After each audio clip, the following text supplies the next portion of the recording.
I don't know how this relates with the clothing and things. I don't know if you really need, if I need this with my voice.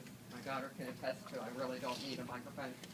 Um, I was in I think a Gordon Food Services place one time, and there's a particular fish product that I like, but on the package it says made in China, and I am very leery for a lot of reasons for food products from China.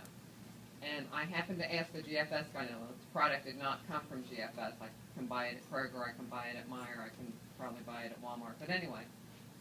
And I said, you know, from China, and he basically said, and you probably found this true in your travels, that it's like the last person who touches that product can put where it's made. Is that? Well, I mean, so basically, I'm thinking that this fish could have been sliced and diced and frozen and breaded in China and shipped over here and put in a plastic bag, and it could say made in the United States. well, you know, one person that could answer that question very well is Julie Reiser, Made in USA certified. I mean, typically, there are some leeways in, you know, with the Federal Trade Commission and things like that. So sometimes it is difficult to track it down, and that's why people like Julie Reiser are so important in this process. They're a third-party certification company. And, you know, like I said, that's a tough question because, you know, I can't guarantee it. Maybe it was packaged here in the United States, or the last person to touch it was someone in China. Usually the last person to touch it, you're going to see that's where it's usually, or it'll say assembled in the United States, but I don't think you're going to see assembled in the USA with a fish. But, you know, I mean, that's a great question, and the only thing I can say with that is why these third-party certifications are very important. And, you know, the Federal Trade Commission probably needs to do a little better job as well. Thank you. Okay, thank you. Keep them coming. You can ask me anything. I have a quick one. How did you fund the film? What's that? How did you fund the film? This is the most interesting part. I guess I'll go into a little bit here. I don't have any film experience. I've never made a film in my life. I actually got a C in film appreciation in college.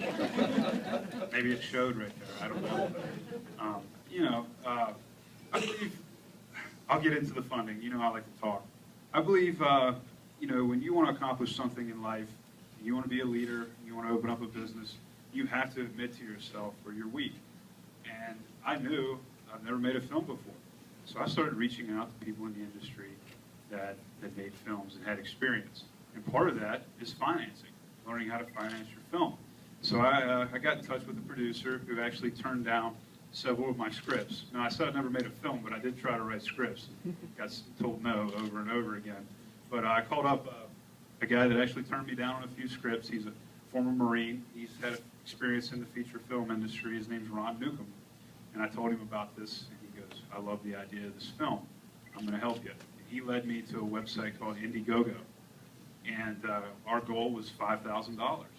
And we ended up raising right around $14,000. And on top of that, once people heard about the success of Indiegogo and our campaign, we had some small investors join as well. So, you know, that's one thing I want to tell people. Don't feel like you're overwhelmed and you don't know how to do something. You know, a lot of people in business, when they start off, they won't admit it, but they have no clue what they're doing. And it's just a fact. But if you want to be a good leader, you put people around you that know what they're doing. Don't be afraid to say you can't do something. So, you know, I'd like to thank Ron Newcomb, Justin Moe, Philip Keller, Joe Burke. I mean, I could go all the way down the line. These people I put in place, and they were a great team, and they made this film, and it's successful now, and I'm thankful for those folks, and I'm thankful for you guys for coming out and checking it out. You know, it means a lot. You don't understand. I believe in doing this free. I mean, like I said, I sell DVDs. I want to get support from everybody, so if you want to support us as indie filmmakers, buy a DVD. But this means more to me than anything, you know, sitting here and talking to you folks. This is great. So, you know, keep the questions coming if you have anything. There's no stupid questions out there. So just let them